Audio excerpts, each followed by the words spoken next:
오늘 함께 우리 자족하고 감사하는 연말이라는 제목 가지고 함께 오늘 말씀을 나누고자 합니다. 지금 코로나19 때문에 많이 힘들어하고 조금 힘든 상황 아닙니까? 지금 방역을 위해서 지금 분주하게 애쓰고 있는데 지금 이게 많이 이 감염이 확산되는 바람에 확진자의 4분의 1이 가족 간 감염이래요. 뉴스를 보니까 확진자 이제 가족 간 감염이 이제 또 활발하게 이루어지고 있는 거예요. 가족 간 감염이 4분의 1이고 가족 감염 일으키는 사람의 60%가 40대, 50대라고 합니다. 사회활동이 많은 40대, 50대가 이 가족 감염의 원인을 한 60% 정도가 40대, 50대가 원인 제공이라 그래요. 그래서 이렇게 우리가 코로나로 겨울에 또 힘든 시기를 보내고 있는데, 자, 이 코로나19 같은 이런 전염병, 1900년대쯤부터 있었던 뭐 스페인 독감 비롯해서 뭐 메르스라든가 뭐 신종 플루라든가 뭐 이런 코로나19 같은 전염병, 또 이제 우리 여름에 겪었던 전 지구적인 그런 기후 변화, 기후 위기, 이전에와 다른 그런 온난화와 기후 위기 이런 원인을 무엇으로 하고 봅니까? 보통 우리 많은 사람들이 자, 이런 코로나19 같은 전염병이나 기후 위기의 원인이 뭐냐? 인간의 탐욕이다, 이렇게 보죠. 인간의 욕심 때문에, 또 이 물질 문명 때문에 막 개발하고 이 물질 문명을 이루다 보니까 인간의 탐욕이 너무나 이렇게 계속해서 증가하다 보니까 자연의 질서가 깨졌다는 거죠. 자연의 질서와 균형이 깨지는 바람에 이런 이 동물에게 있던 바이러스가 인간에게도 침투하고 또 이렇게 기후 위기도 오고 하는 것이다, 이렇게 보는 견해가 많죠. 이렇게 이 탐욕, 우리 물질 문명이 지금의 이 위기를 가져왔다, 이렇게 봅니다. 그래서 탐욕, 물질적 탐욕이 뭡니까? 사람의 안전, 자기의 안전과 또 쾌락과 만족을 무엇을 통해서 얻고자 하는 거예요? 물질 소유 통해서 얻고자 하는 것이죠. 물질을 더 많이, 돈을 더 많이 갖고 더 많이 소유하면 안전할 것이다. 물질을 소유하는 데서 안전함과 또 쾌락과 마음의 만족을 얻으려고 하는 것. 그래서 그 물질을 더 얻으려고 불법도 하고 죄악도 하고 자기 소모에 빠지게 되는, 자, 그런 것이 바로 물질적 탐욕입니다. 이렇게 물질주의. 물질이 있으면 내가 안전하고 즐겁고 또 만족할 것이다. 이것 때문에 물질에 빠져 있는 겁니다. 이러기 바로 탐욕이죠. 또 오늘 본문에 오늘 3절부터 5절까지 말씀에서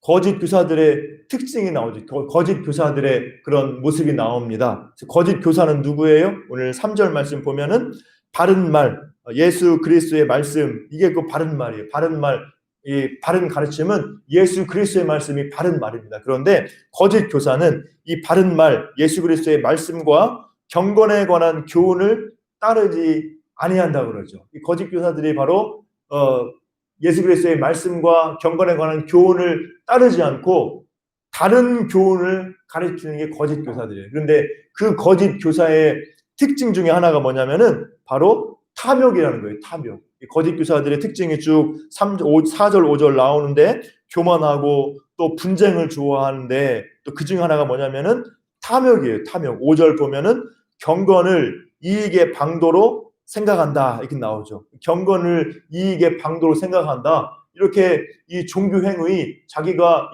이렇게 이 신앙생활하고 종교 생활하는 그것에 그 이유가 뭐예요? 그것을 통해서 이익을 얻기 위해서 경건을 이익의 방도로 생각하는 탐욕이 바로 이 거짓 교사들의 특징이다, 이렇게 본문에서 말씀하고 있습니다. 자, 경건이란 것은 뭡니까? 경건이란 것은 오늘 말씀처럼 하나님의 말씀의 가르침을 받을 때 경건이 시작되는 거예요. 예수 그리스도의 말씀, 경건에 관한 교훈, 하나님의 말씀을 받고 믿을 때 경건의 삶을 살 수가 있는 겁니다. 하나님의 말씀을 받고 깨닫고 은혜 받아가지고 연단되고 훈련돼서 하나님을 닮은 성품과 행동을 갖게 되는 것, 이게 경건이에요. 하나님의 말씀으로 은혜 받고 연단돼가지고 성품이, 그 행실이 하나님 닮아가는 것, 이게 경건입니다. 얼마나 아름답고 얼마나 이 생명 있는 복된 말씀입니까? 복된 거에 경건이라는 것이. 자, 그런데 이 거짓 교사들은 이 경건을 무엇의 방도로 본다는 거예요? 이런 참된 경건을 가진 게 아니라 겉으로 보기에만 경건의 모양만 가지고 있어가지고 이 경건을 통해서 종교 생활을 통해서 이익을 얻으려고 한다. 이 물질적인 이익을 추구하려고 탐욕에 빠져 있다. 이게 바로 거짓 교사들의 모습을 오늘 본문에서 말하고 있습니다.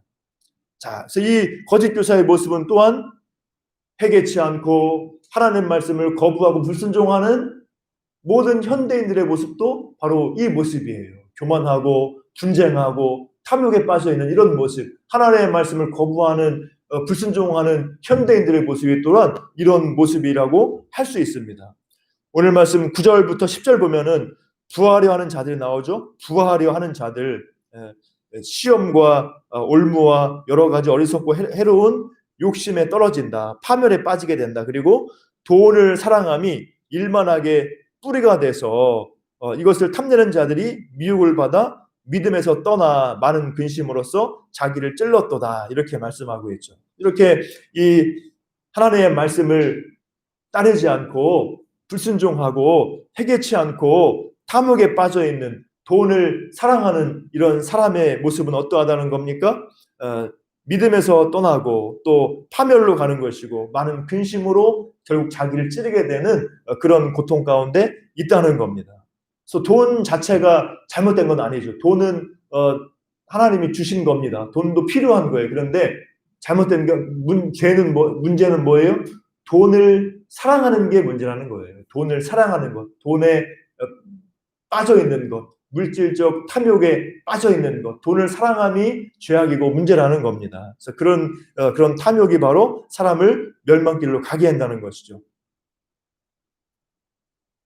얼마 전에 그 엽기적인 갑질 파문했던 그 양모 전 회장이 있습니다. 이 수많은 막 이 직원들 있는 사무실 앞에서 전에 있었던 직원을 막 뺨을 막 때리기도 하고 막 이렇게 엽기적인 갑질을 했었죠. 막 부하 직원 시켜가지고 이 석궁으로 화살로 닭을 죽이게 하고 막 이런 이 엽기적인 이상한 갑질을 벌인 이런 사람이 있었죠. 이 사람이 젊을 때는 고생을 했어요. 그런데 젊을 때 고생하면서 했지만은 이렇게 이 대박이 나가지고 돈을 많이 벌게 된 겁니다. 능력도 있고 수완도 있는 거예요. 장사를 잘해가지고 돈을 많이 벌었어요. 그리고 이제 그렇게 뭐 건전한 사업도 아닌데 아주 기업을 잘 꾸려가지고 이제 또 떵떵거리는 그런 이 부자가 됐습니다. 자, 그런데 결과는 어떠해요? 갑질 파문으로 인해서 지금 이제 감옥에 가 있지 않습니까? 그래서 이 사람은 이 부유해지는 바람에 돈이 많은 바람에 어떤 기회를 놓쳤어요? 자기를 돌아보면서 이 자기의 부족함을 알고 치유되고 회복되고 성숙하게 되는 그런 기회를 놓치는 거죠. 그래서 아주 불쌍한 사람입니다. 돈이 많지만은 불쌍한 거죠. 그래서 이 물질적 탐욕이 사람을 파멸로 이끌어갈 수 있다는 것을 보여주는 거예요. 그래서 이런 지금 이제 이 전 회장 같은 경우는 이런 어려움 가운데서 정말 회개하고 치유되고 회복되고 성숙하면 복 받은 거예요. 그렇지만 그렇지 않다면은 정말 불쌍한 인생이 되는 겁니다.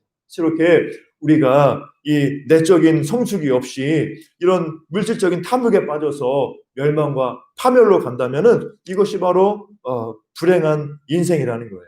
그래서 오늘 말씀에서는 자, 이 부패하고 하나님의 말씀을 떠나고 말씀을 거부하고 부패한 마음 가운데서 이 탐욕에 빠진 사람들이 이 물질의 이익에서 빠져 있다, 파멸로 가고 있다 말하면서 사도 바울이 이제 전하고자 하는 말이 뭡니까? 그런데 진정한 이익은 이 세상 사람들이 거짓 교사들이 추구하는 돈을 사랑하는 것, 물질적인 이익이 진짜 이익이 아니라 진짜 이익은 뭐라고 말합니까? 사도 바울이 오늘 본문에서 뭐라고 말해요? 진짜 이익은 세상 물질적 이익이 아니라 자족하는 마음을 가진 경건이 큰 이익이다. 이렇게 말씀하고 있는 거예요. 오늘 본문 6절 보면은 그러나 나오죠. 세상 사람들은, 거짓 교사들은 하나님의 말씀을 떠나서 탐욕에 빠져서 경건을 이익의 방도로 생각하지만은, 그러나 자족하는 마음이 있으면 경건은 큰 이익이 되느니라. 이게 바로 사도 바울의 이 가르침 교훈입니다.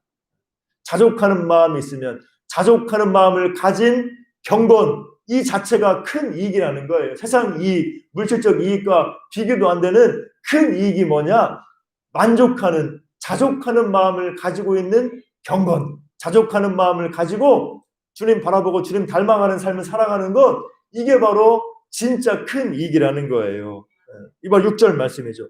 자족하는 마음이 있으면 경건은 큰 이익이 된다. 이렇게 말씀하고 있습니다. 자족이라는 게 뭐예요? 자족이라는 것은 현재 누리는 삶에 대해서, 현재 지금 누리는 삶에 대해서 만족하고 감사하는 거예요. 앞으로 잘 되면 감사하겠다. 옛날에는 감사했는데, 이게 아니라 지금 현재 누리는 모든 것에 대해서 만족하고 감사하는 거예요. 현재 상황이 어떠하든지 지금 현재 누리는 은혜, 현재 내가 가진 것에 대해서 만족하고 감사하는 것, 이게 바로 자족이라는 겁니다. 이런 마음을 가진 사람, 이런 마음을 가지고 하나님을 닮아가는 사람, 그게 바로 가장 큰 이익을, 가장 큰 복을 받은 사람이라는 거죠. 자, 그러면은 우리가 왜 자족하는 마음을 가져야 되느냐, 이제 오늘 사도 바울이 알려주고 있죠. 어떤 사람은, 자, 이 자족하는 마음, 만족, 이것이 이제 어디에서도 많이 나오냐면은 그리스 철학에서도 많이 나와요. 그리스 철학에서도 자족하는 거, 만족하는 거, 이런 얘기 나오는데, 그래서 어떤 학자는 이 사도 바울이 그리스 철학의 영향을 받은 게 아니냐, 이렇게도 보는데, 오늘 본문 말씀은 그렇게 말하지 않죠. 오늘 본문 말씀은 사도 바울이 자족하는 마음을 강조하는 것, 자족하는 마음을 가진 경건을 강조하는 이유가 뭐냐? 구약 성경의 가르침이 그렇고 예수님의 가르침이 그러하기 때문이에요. 사도 바울이 말하는 자족은 그리스 철학에서 나온 것이 아니라 구약 성경에서, 예수님의 가르침에서 나온 겁니다. 오늘 7절 말씀 보면 우리가 왜 자족해야 되느냐? 7절 보면은 바로 구약 성경의 가르침이죠. 우리가 세상에 아무것도 가지고 온 것이 없음에 또한 아무것도 가지고 가지 못하리니, 이렇게 말하죠. 자, 이게 어디에 나오느냐면은 욥기 1장 21절에 나와요. 이 욥이 엄청난 어려움을 당하잖아요. 재산을 다 잃어버리고 자녀들도 다 잃어버리고 정말 낭패를 당했는데, 그 가운데서도 하나님을 원망하지 않고 그 하는 말이 뭐예요?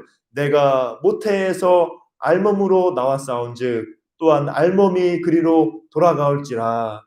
주신 것 자도 여호와시요 거두시는 자도 여호와시다. 그러므로 여호와 이름이 찬송을 받으실지니이다. 그렇죠. 이게 바로 욥의 고백이죠. 내가 알몸으로 와서 또 알몸으로 돌아가는 거다. 모든 것 하나님이 주시고 하나님을 거둬가는 건데 어찌 하나님을 원망하겠는가? 하나님을 원망하지 않는 것이죠. 이게 바로 욥의 고백이에요. 그래서 이 욥의 고백에서 자족의 지혜를 얻을 수가 있는 거죠. 우리가 알몸으로 와서 알몸으로 가는 거죠. 우리가 빈손으로 왔는데 지금 이렇게 우리가 하나님의 은혜를 누리고 입을 것이 있고 먹을 것이 있고 아내와 남편이 있고 자녀가 있고 친구가 있고 지체가 있고 이웃이 있다는 것, 나라와 민족이 있다는 것, 이 교회가 있다는 것, 얼마나 큰 은혜입니까? 그래서 이것 때문에 우리가 자족할 수가 있다는 거예요.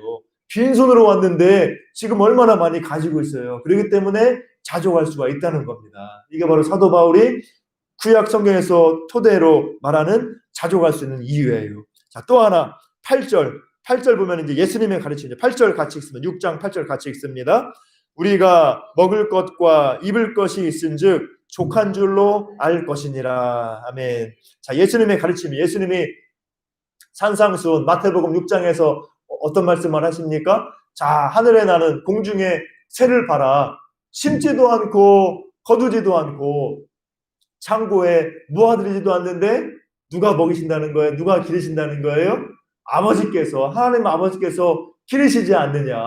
또 저 들의 풀을 봐라. 저 들의 풀은 내일이면 아궁이에 던져진다. 그런 들의 풀인데 저 들의 풀도 누가 입히신다는 거예요? 하나님 아버지께서 입히시고 자라게 하신다는 것이죠. 자, 그런데 너희들은 공중의 새나 들풀보다 낫지 않느냐? 왜 염려하느냐? 너희에게 하나님이 모든 것 입히시고 먹이시고 채워주신다. 이게 바로 예수님의 가르치심이죠. 자, 바로 이 말씀이 바로 우리가 자족할 수 있는 이유가 되는 거예요. 우리가 공중의 새보다 들풀보다 낫죠. 우리 사람이, 우리가 성도가 아무리 부족하고 아무리 문제가 있어도 공중의 새나 들풀보다 낫잖아요. 하나님이 아버지께서 공중의 새도 들풀도 먹이고 입히시는데 우리를 먹이고 입히지 않겠습니까? 이 하나님의 은혜가 우리 가운데 늘 있다는 것이죠. 이렇게 하나님 아버지께서 우리를 입히시고 먹이시고 하는데 우리가 자족하고 감사해야 한다는 것이죠. 하나님께서 먹이시고 입혀준다. 얼마나 감사한 일인가. 우리가 그 하나님의 은혜 때문에 우리를 먹이시고 입히시는 은혜 때문에 감사할 수 있는 겁니다. 먹을 것과 입을 것이 있은즉 족한 줄로 알 것이니라. 먹을 것과 입을 것이 있기 때문에 하나님이 우리의 모든 것 책임지시기 때문에 우리는 자족하고 감사할 수가 있다는 거예요. 그래서 우리는 이런 믿음 가운데 자족하는 믿음, 자족하는 마음을 가진 그런 경건의 가운데 우리가 살아가야 될 줄로 믿습니다. 자, 아버지께서 우리 각 사람에게 각자에게 하나님의 선하신 뜻과 계획대로 각자의 분별과 사명을 따라서 모든 것을 우리에게 주시는 거예요. 우리는 그 하나님의 은혜 가운데서 주신 것에 자족하고 감사할 수 있는 겁니다. 또 앞으로도 하나님이 베푸시고 인도하실 걸 믿고 우리가 소망 중에 자족하고 감사할 수가 있는 거예요. 이게 바로 믿음의 삶입니다. 우리가 지금 구원의 은혜를 입은 것, 예수 그리스도 안에서 우리가 죄사함 받고 하나님의 자녀로서 은혜를 누리는 것 얼마나 감사한 일입니까? 또 우리가 이 하나님 나라의 그런 기쁨과 미래의 우리가 소망을 가지고 살아간다는 것, 또 우리에게 공급하신 모든 것, 우리의 가족과 친구와 지체와 이웃들, 또 우리에게 주신 가정과 교회와 우리 나라와 민족 생각할 때 우리의 모든 것, 우리의 자족과 만족의 이유가 되는 줄로 믿습니다. 우리의 성도 행복은 물질적인 것에 달려있지 않은 거예요. 내가 얼마나 가졌느냐에 달려있지 않고 성도의 행복은 무엇에 달려있습니까? 믿음에 달려있는 거예요. 하나님께서 나에게 이렇게 구원의 은혜를 주시고 모든 것 공급해 주시고 모든 것 허락해 주시는 것 우리가 믿고 자족하고 감사할 때 우리는 진정으로 행복할 수가 있는 줄 믿습니다. 이게 바로 가장 큰 이익이요 행복인 거예요. 우리가 믿음으로 만족하고 하나님께 감사하며 살아가는 것, 이게 세상 모든 것보다 뛰어난 가장 큰 이익이고 우리의 행복의 조건인 줄로 믿습니다. 그래서 디모데전서 4장 8절에 육체의 연단은 약간의 유익이 있으나 경건은 범사에 유익하니 금생과 내생에 약속이 있느니라 말씀하고 있죠. 이 경건은 자족하는 마음을 가진 그런 경건은 이 땅에서도 약속이 있고 행복을 주는 것이고 내세에도 우리에게 소망과 약속을 준다는 겁니다. 그래서 우리가 자족하고 감사할 수가 있는 거예요. 탈무드라는 그 유대인의 지혜서에 보면은 세상에서 가장 지혜로운 사람은 모든 것을 통해서 배우는 사람이요. 또 세상에서 가장 강한 사람은 자기 자신을 이기는 사람이요. 세상에서 가장 부한 사람은 자기가 가진 것을 만족하게 여기고 기뻐하는 사람이다. 이렇게 말했습니다. 가장 부한 사람이 누구예요? 자기가 가진 것에 대해서 하나님이 주신 것에 대해서 만족하고 기뻐하는 사람이 가장 부유한 사람이라는 겁니다. 믿으시고 이런 내 가운데 살아가시길 주님의 이름으로 축복합니다. 자족하고 감사하는 건 하나님이 이만큼이나 주셨네. 나에게 주신 구원의 은혜, 모든 것 먹이시고 입히시는 모든 것 공급하시는 그 은혜에 자족하며 감사하며 기뻐하며 걸어가는 것, 이게 그런 사람, 이게 바로 가장 부유한 사람인 줄로 믿습니다. 어떤 예화가 있어요. 영국 왕이 이 백성들의 삶을 살피기 위해서 이 나라 안을 이렇게 순시하면서 이곳저곳을 다녔어요. 자, 그런데 어느 이 조그만 동네에 이르렀을 때 그 동네 모퉁이에 있는 이 물레방앗간에서 아름다운 노랫소리가 들려 나오는 거예요. 그래서 듣고 이 영국 왕이 발걸음을 멈추고 이 물레방앗간을 이렇게 들여다봤더니 한 할머니가 이 혼자 일을 하면서 노래를 부르는 거예요. 무슨 노래를 부르느냐? 세상 사람 날 부러워 아니하여도 나 역시 세상 사람 부럽지 않네. 하나님의 은혜를 생각할 때 할렐루야 찬송이 절로 나네. 이 시골 동네에서 이렇게 방앗간에서 이렇게 일하는 할머니가 부르는 노래죠. 세상 사람 날 부러워 아니하여도, 뭐 세상 사람들이 부러워할 게 아무것도 없다는 얘기죠. 할머니가 가진 게 별로 없으니까 세상 사람들이 부러워할 게 별로 없는 사람이지만은 나 역시 세상 사람 부럽지 않네. 하나님의 은혜를 생각할 때 할렐루야 찬송이 절로 나오네. 세상 사람들이 부러워할 만한 것이 없지만은 무엇 때문에 기뻐하고 감사한 거예요? 하나님의 은혜를 생각할 때 기뻐하고 감사하다는 겁니다. 이 찬송을 부르는 거예요. 그러니까 이 찬송을 듣고 임금님이, 이 영국 왕이 너무나 감동을 받았어요. 그래가지고 믿음 좋은 왕인가 봐요. 그래서 할머니에게 다시 부탁을 했습니다. 1절 불렀는데 이제 할머니 2절 없어요. 2절? 2절도 한번 불러보세요. 이렇게 부탁을 했어요. 그러니까 할머니가 하는 말이, 이 찬송은 내가 만든 찬송이라 2절이 없어요. 이렇게 말하는 거예요. 그러니까 이 영국 왕이 마음에 딱 감동을 받고 생각이 딱 떠올랐어요. 그러면은 할머니, 내가 2절은 내가 지어드릴게요. 그러면서 영국 왕이 똑같이 노래를 불러주는 겁니다. 어떻게 불렀냐면은 세상 사람 날 부러워 아니하여도 영국 임금이 날 부러워하네. 십자가의 사랑을 생각할 때 할렐루야 찬송이 절로 나네. 이 2절을 영국 왕이 불러줬다는 거죠. 이 할머니 아무도 부러워하지 않지만은 하나님 은혜 때문에 만족하고 기뻐하고 감사하는 그 모습을 보고 영국 왕이 할머니를 부러워한다는 거예요. 얼마나 은혜로운 얘기입니까? 이렇게 진정한 복은 하나님의 은혜, 날 구원하신 하나님의 은혜, 모든 것 먹이시고 입히시고 인도하시는 하나님의 은혜에 우리가 만족하고 감사하고 자족하며 걸어가는 것이 진정한 행복이고 진정한 부유함인 줄로 믿습니다. 행복은 이렇게 주님 은혜 안에서 만족하고 감사할 때 누리는 거예요. 사도 바울이죠. 사도 바울의 삶을 보면은 사도 바울도 예수 그리스도 안에서 만족하고 행복을 누린 사람입니다. 사도 바울의 삶이 그렇게 순탄하지만은 않았죠. 아주 가진 것 많은 사람이죠. 많이 배우고 혈통도 뛰어나고 로마 시민이고 가진 게 많아요. 그런데 그것 때문에 오히려 예수 믿는 사람을 핍박하고 그리스도를 핍박하다가 나중에 예수님의 놀라운 은혜를 받고 사도로 변화가 되잖아요. 자, 그때부터 이제 사도 바울은 고난의 연속이죠. 물론 사도로서 대접도 받기도 하고 인정받은 부분도 있지만은 그것보다는 고난이 더 많죠. 사도 바울이 얼마나 많은 고난을 받았냐면은 내가 수고를 넘치도록 하고 옥에 갇히기도 더 많이 하고 매도 수없이 맞고 여러 번 죽을 뻔하였으니, 이렇게 말해요. 수고를 넘치도록 하고 옥에 갇히기도 하고 매도 수없이 많고 여러 번 죽을 뻔했다. 죽을 위기도 여러 번 겪었다는 거. 이게 바로 사도 바울의 이 선교의 삶이에요. 그래서 구체적으로 보면은 유대인들에게 40에서 하나 감한매를 5번 맞았으며, 40대 맞으면 죽을 수 있으니까 40에서 하나 감한매, 이게 최고로 많이 맞는 매예요. 이 매를 5번 맞았고, 3번 태장으로 맞았고, 1번 돌로 맞고, 3번 파손하고 배 타고 가다가 배가 3번이나 깨졌다는 거예요. 그리고 일주일을 깊은 바다에서 지냈으며 일주일 동안 깊은 바다에서 표류했다는 얘기죠. 얼마나 이 기가 막힙니까?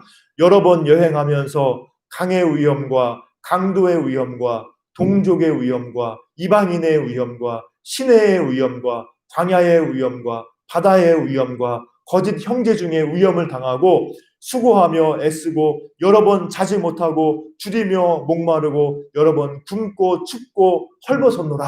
이게 바로 사도 바울이 자신의 이 선교의 삶을 변호하면서 이렇게 하는 이 고백이에요. 얼마나 사도 바울이 이 주님의 영광 위에 복음을 위해서 이 고난을 감당했습니까? 자, 그럼에도 불구하고 사도 바울의 고백이 어떠하냐? 빌립보서 4장 11절부터 13절 보면은 사도 바울이 만족이 나와요. 미리 제가 말했으면 좀 보여줬으면 좋은데, 제가 읽어드립니다. 내가 궁핍함으로 말하는 것이 아니니라. 어떠한 형편에든지 나는 자족하기를 배웠노니 나는 비천에 처할 줄도 알고 풍부에 처할 줄도 알아. 모든 일 곧 배부름과 배고픔과 풍부와 궁핍에도 처할 줄 아는 일체의 비결을 배웠노라. 내게 능력 주시는 자 안에서 내가 모든 것을 할 수 있느니라. 이게 바로 사도 바울의 고백이에요. 이렇게 힘든 선교 사역을 감당했지만은 사도 바울의 고백이 뭡니까? 어떤 형편에든지 나는 자족하는 법을 배웠다는 거예요. 어떤 형편에 있든지 나는 하나님 안에서 만족하고 감사할 수가 있다는 거예요. 배불러도 배고파도 풍부해도 궁핍해도 어떠한 상황에도 나는 자족할 수 있는 그런 비결을 배웠다. 이게 바로 사도 바울의 신앙이고 이게 바로 사도 바울의 성숙한 믿음의 이 모습입니다.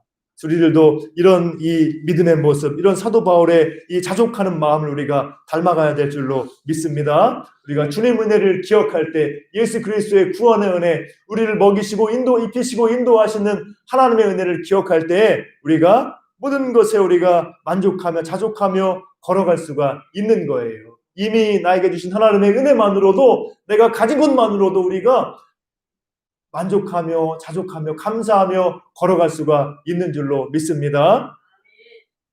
그래서 현대인들의 불행의 원인은 뭐냐면은 남과 비교하고 자신이 만들어 놓은 행복의 기준이 있어서 행복을 못 누리는 거예요. 이미 가졌음에도 불구하고 현대인들이 불행하다는 느끼는 이유가 뭐냐면은 남과 비교하면서 행복의 기준을 외부에 두는 겁니다. 남과 비교해서 행복의 기준을 자기가 세워요. 이 정도는 돼야 나는 행복하겠다. 이 정도 돈 벌어야 되고 이 정도 살아야 되고 이 정도 돼야 나는 행복하겠다. 이 다른 사람과 비교하면서 자기가 만들어 온 행복에 놓은 기준이 있으니까 불행할 수밖에 없는 겁니다. 그 기준에 미치기 힘드니까. 자, 그런데 오늘 말씀에서 우리에게 뭐라 말씀하고 있습니까? 우리가 가질 그런 믿음, 우리가 누릴 가장 큰 이익은 자족하는 마음을 가진 경건이다 말씀하고 있는 거예요. 자족하는 마음을 가진 경건, 우리에게 가장 큰 이익이고 이것이 우리의 행복의 길인 줄로 믿습니다. 오늘 말씀 기억하면서 올 한 해 힘들었지만은 또 지금도 우리가 어려움 가운데 있을 수 있지만은 어떤 상황에서든지 자족하는 비결을 배운 우리 사도 바울과 같이 또 오늘 말씀을 생각하면서 하나님이 나에게 주신 모든 은혜, 나에게 공급해 주신 모든 것에 자족하고 감사하며 한 해를 돌아보고 영광 돌리며 걸어가는 여러분 되시기를 주님의 이름으로 축복합니다. 그 은혜 가운데 여러분들이 행복을 누리고 이제 새해에는 더욱더 만족하고 감사하고 내가 가진 것으로 더욱더 선을 행하고 나누고 베푸는 여러분들 되시기를 주님의 이름으로 축복합니다. 기도하겠습니다. 사랑과 은혜가 풍성하신